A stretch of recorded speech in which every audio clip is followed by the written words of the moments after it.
Thanks for joining me. My name is Jenny from jennycarddesigns, and I've got paper crafting tutorials and inspiration for you today.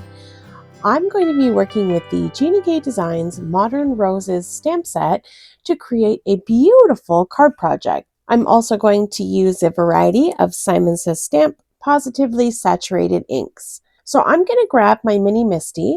I have some pre-cut cardstock. I've got a card base, a black matte layer, and a card panel.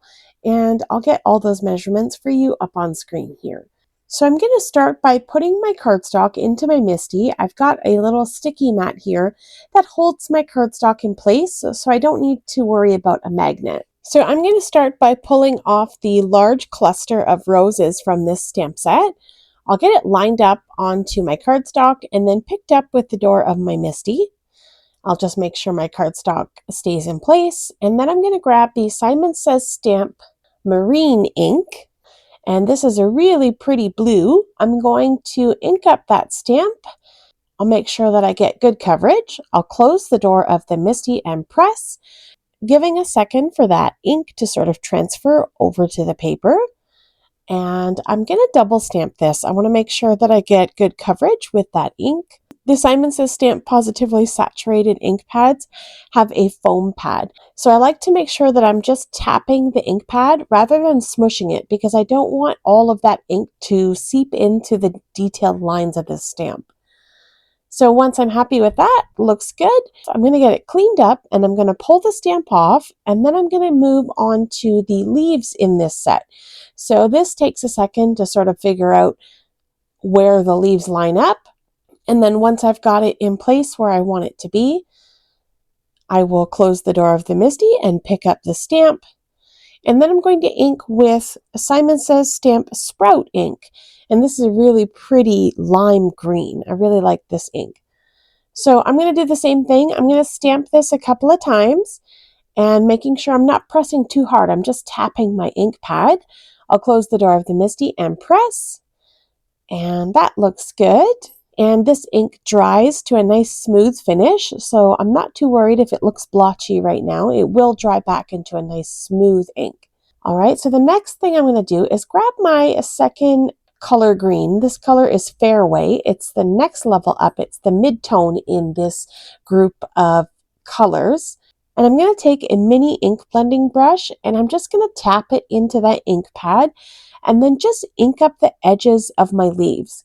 I'm trying to create a little bit of dimension sort of right at the base of the leaves to create a little bit of darker green there so that it blends into the other green, but it also creates a little bit of depth as well. So I'm happy with the way that looks.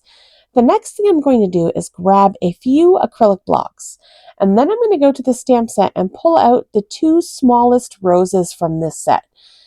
Now, I thought this would look cool. I kind of liked the idea of stamping in the medium tone blue color, which is Cadet.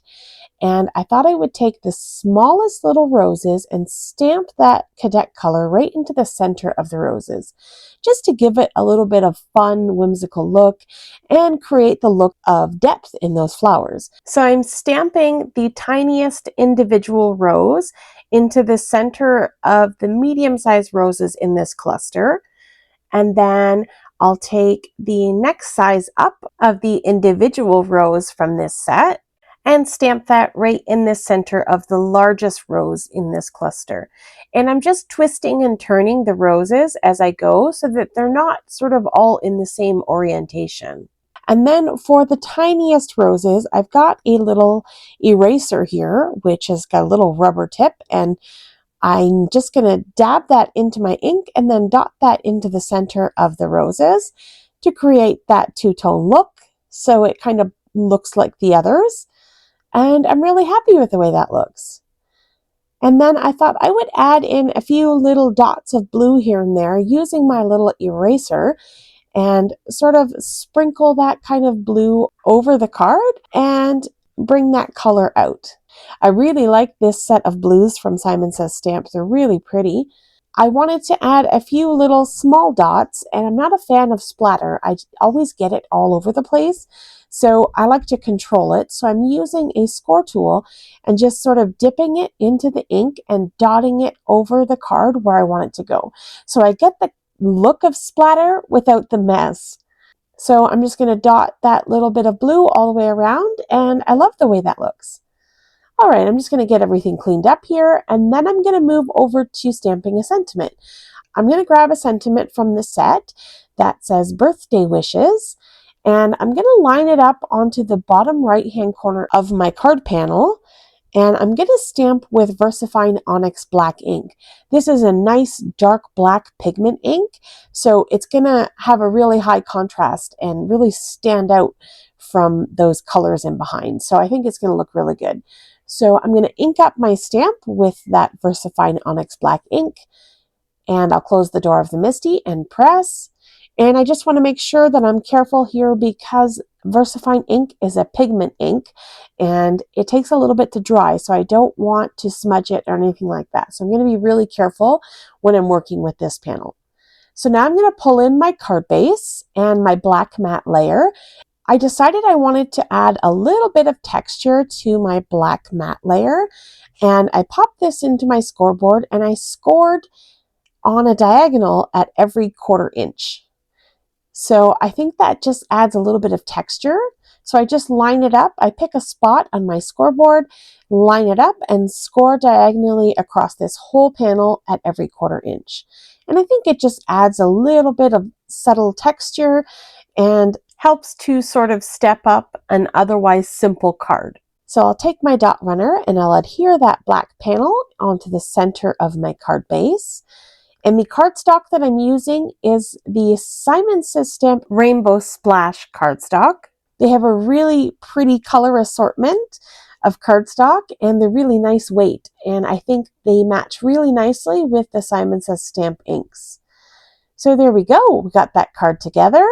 Next, I'm going to grab a couple of gems from my stash, and I have this really pretty sparkly blue, and I thought that tied in nicely with my blue roses.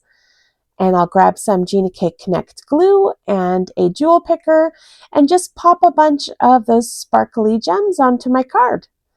And now here is a close-up look at that finished card project. This is really, really simple. It only took me a couple of minutes to make, and I think the results are just beautiful. I really love the way this turned out. All right, so I did make another card using the Simon Says Stamp Heather and Violet inks, as well as some of that Rainbow Splash, and I used clear gems that kind of look like water droplets, and use the sentiment, "Thanks so much."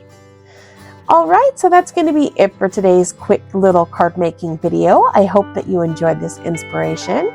Why don't you pull out some inks and cardstock and get to stamping and see what you can come up with.